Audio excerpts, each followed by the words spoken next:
So your art teacher sucks. I don't normally go for that kind of video title, but I really think that for 99% of people, it's true. Hi, my name's Kenzo. This is Love Life Drawing. Okay.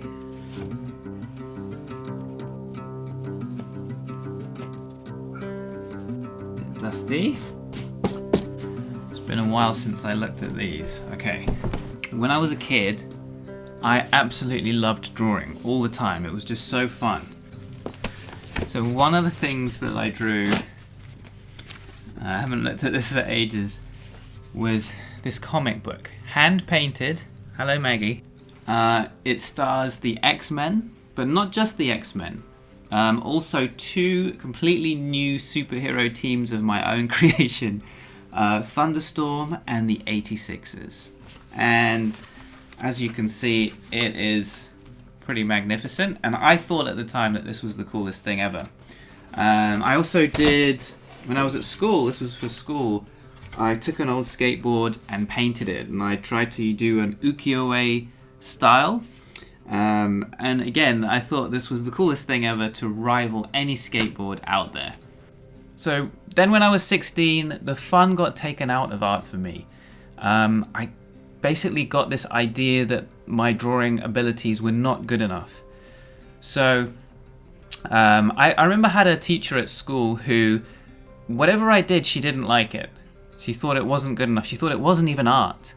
And she would take a fat crayon and draw all over the drawings to try and explain to me something. You know, I think she preferred contemporary art rather than comic book art and things like that.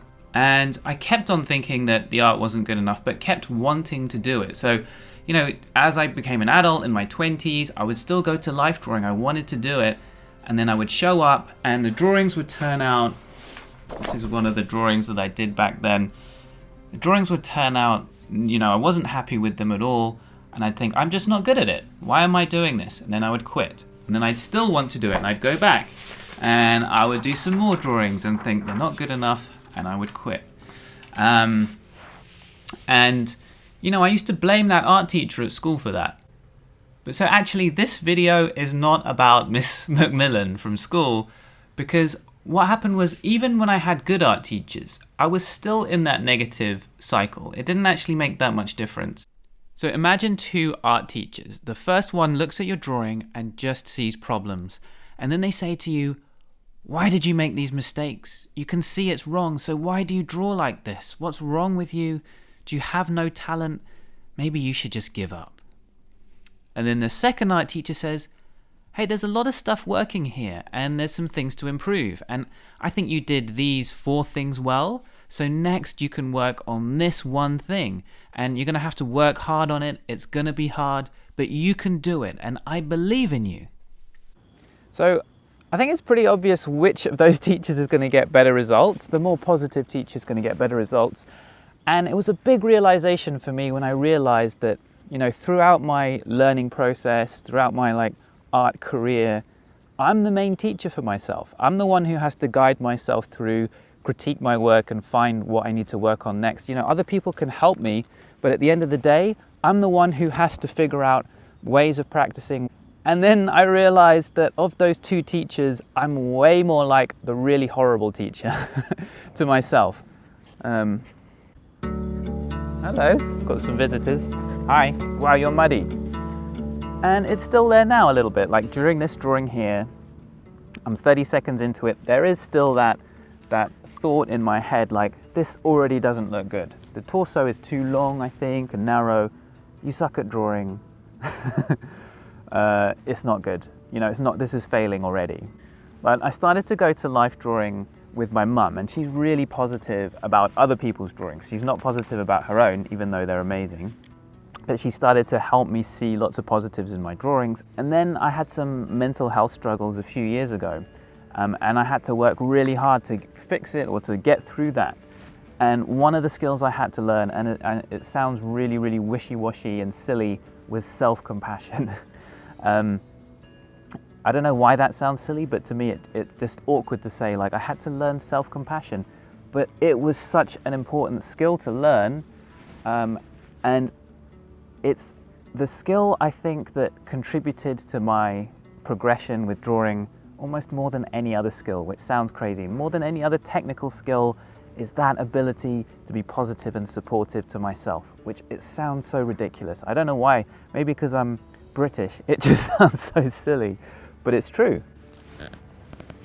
So during drawings, like during this drawing, I still have all of those like negative thoughts.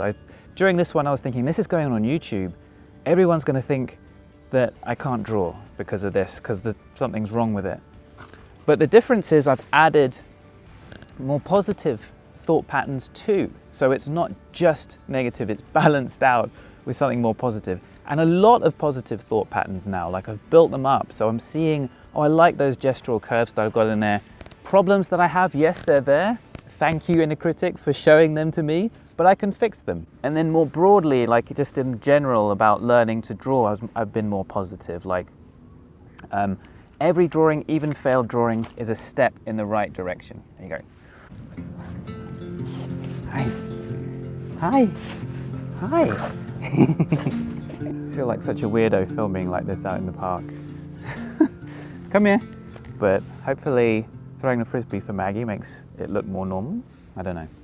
So another thing I started to do was, you know, after life drawing, people go around and look at each other's drawings and people would say, oh, I like your drawing. And I would always say, no, it's rubbish. I don't know why, but it was like some kind of self-defense. I don't know what that is defending me from, but I think it's some kind of self-defense thing. Even if I thought, oh, there's something good about that, I would say, no, it's rubbish. So what I started to push myself to do is to say, yeah, there's some good things happening there, or yeah, I'm kind of happy with some of it, or, you know, find positives in it and represent, like stick up for my drawing to people. And that sounds another weird thing to do, but I found that made these positive thought patterns more concrete and more real in my head when I put it out there into the world as well. So I've been learning to use this paper stump, trying to make sure that I don't overuse it. So balancing, you know, keeping those nice expressive marks from the pencil with the sort of stump, because you can sort of flatten things out too much or blend things too much and lose some of those nice marks, and I don't want to do that. So I'm working quite hard on that. So, you know, I try to be this way in Love Life Drawing. Like I try to be positive and supportive to everybody out there who's learning, because I know how hard it is. But at the end of the day, it doesn't matter what I do unless you're doing this for yourself and pushing yourself. And honestly, if I was going to put down, you know, I feel like I've progressed a lot in my drawing in recent years, way more than I had in the 10 years before that.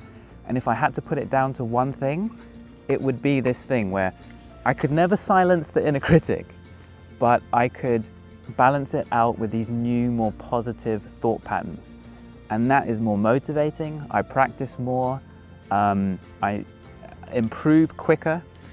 Now that inner critic is not this overwhelming negativity, it's just useful. Like, okay, that's what I need to work on next. So if there's, man, I didn't realize my hand was so muddy. All right, that's your fault, Maggie. And you know, as ridiculous as it sounds, there's a thought pattern there now, which is, I believe that I can do this. And that sounds really weird, but that's how it is.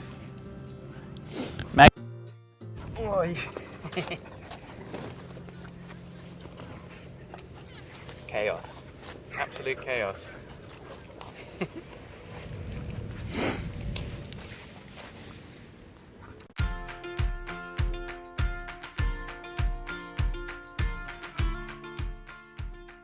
If you want to learn to draw figures, to draw people, you can do it. All you need is consistent and smart practice. So YouTube has picked out another of our videos for you here on the screen. Check it out and I'll see you over there.